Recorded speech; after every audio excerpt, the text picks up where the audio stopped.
এই দিনটা হলো 24শে আগস্ট। আমার এক দাদার ছেলের অন্নপ্রাশন ছিল। বাড়ি থেকে সকাল সকালই বেরিয়েছিলাম, কিন্তু এবারই মানে বেলুড় ঢুকতে ঢুকতে অনেকটা বেলা হয়ে গেল।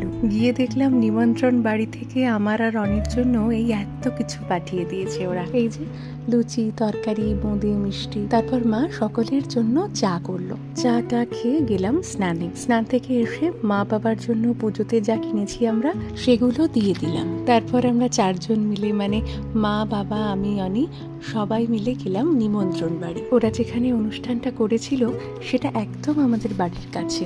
এই যে ইনি হচ্ছেন সেই ব্যক্তি। আজকে প্রথমবার ভাতও খেলেন উনি, কিন্তু এখন আমার চুল খাচ্ছেন। মানে আমার কোলে উঠেই উনি এটা করছিলেন আর কি।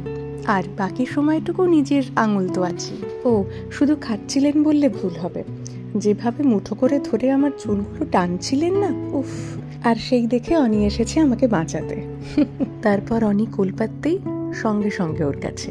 এক তো ওকে খুব পছন্দ হয়েছিল, সাথে ওর পাঞ্জাবিটাও। আচ্ছা চলো তোমাদের আরেকজনের সঙ্গে পরিচয় করিয়ে দিই। রসমালাইয়ের মতো যাকে দেখছেন আমার কোলে, ইনি আমার আরেকজন দাদার মেয়ে। সবাইকে বেশ করে চটকু পটকু করার পরে আমরা বসলাম খেতে। বাবা একটু পরে বসেছিল, আমি, মা, অনি বসে গেছিলাম।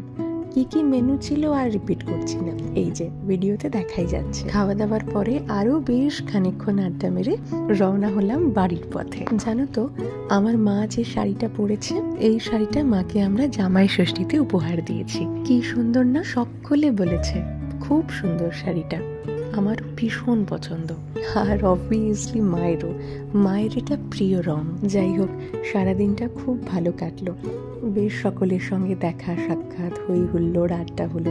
এবার টুকটুক করে আমরা বাড়ির পথে, মানে ওই বাড়ি মৌলালি। তোমরা সকলে খুব ভালো থেকো, সুস্থ থেকো। আবার দেখা হবে নতুন আরেকটা ভিডিওতে। ভিডিওটার শেষে অনুষ্ঠানের বেশ কিছু ছবি রাখলাম। Thank you for watching.